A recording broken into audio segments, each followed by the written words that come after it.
बिहार विधानसभा चुनाव के पहले अब बिहार के राजनीतिक हलकों में चिराग का राशन किट भी चर्चा में आ गया है। आपको बता दें कि जमुई लोकसभा क्षेत्र के अंतर्गत शेखपुरा विधानसभा क्षेत्र के कुटुंबा इलाके में बाढ़ प्रभावित लोगों के बीच स्थानीय सांसद और केंद्रीय मंत्री चिराग पासवान के जीजा अरुण भारती ने यह किट बांटा है। आपको बताएं कि जमुई लोकसभा क्षेत्र के अंतर्गत आने वाले कई इलाकों में बाढ़ आया हुआ है और ऐसे में लोजपा के सांसद अरुण भारती अब लोगों के लिए मददगार बनकर आए हैं। उनके तरफ से 5 ट्रक राहत सामग्री लोगों के बीच बांटा गया है। पर अब सबसे ज्यादा चर्चा चिराग किट की हो रही है, क्योंकि जो थैला बाढ़ पीड़ितों को दिया जा रहा है उस थैले का नाम चिराग किट है।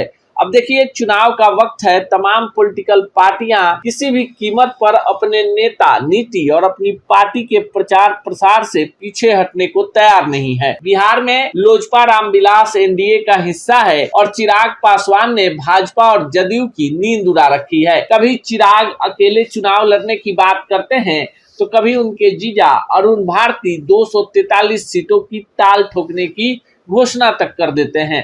पर आपको बताएं कि किसी भी कीमत पर इस बार लोजपा रामविलास एनडीए में कम सीटों पर चुनाव लड़ने के मूड में नहीं है, चाहे इसकी कितनी भी बड़ी कीमत क्यों न चुकानी पड़े। फिलहाल जमुई लोकसभा क्षेत्र में चिराग किट के बहाने अरुण भारती अपने वोटरों की नब्ज टटोलने में लगे हुए हैं। अरुण भारती पहली बार जमुई से सांसद बने हैं। इससे पहले पिछले 2 टर्म से जमुई सुरक्षित लोकसभा क्षेत्र से चिराग पासवान ही सांसद हुआ करते थे, लेकिन अपने पिता रामविलास पासवान के निधन के बाद चिराग पासवान ने जमुई को टाटा बाय बाय कहकर अपनी परंपरागत सीट हाजीपुर सुरक्षित की तरफ रुख कर लिया। आपको बताएं कि बाढ़ प्रभावित इलाकों में अरुण भारती जो हैं वो थोड़े विलंब से पहुंचे थे। हालांकि उनके तरफ से बाढ़ पीड़ितों के लिए लगातार राहत शिविर भी चलाया जा रहा है। जमुई का जो इलाका है उसके शेखपुरा से सटे इलाकों में ही बाढ़ ने ज्यादा तबाही मचाई है। ऐसे में कई पंचायतों में अरुण भारती के साथ ही साथ लोजपा रामविलास के प्रदेश प्रवक्ता